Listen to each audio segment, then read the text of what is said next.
Benefits of macro photography.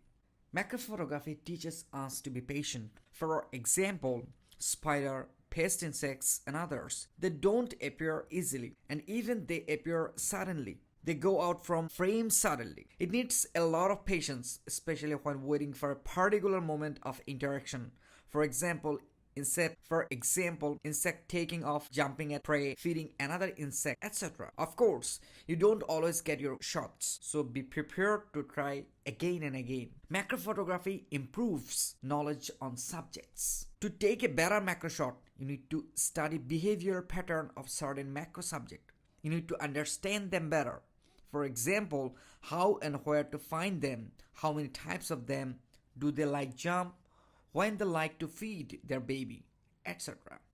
Another cool point, macro photography improves composition knowledge of photography. Macro photography will help you learn how to compose a photograph well. It helps to improve the overall quality of photo. And macro photography helps you understand proper lighting in photography. In macro photography, there is less chance to use artificial lights in nature environments like in jungle or other places. By learning proper diffusing and direction of light in nature, macro shots become dramatic and lovable.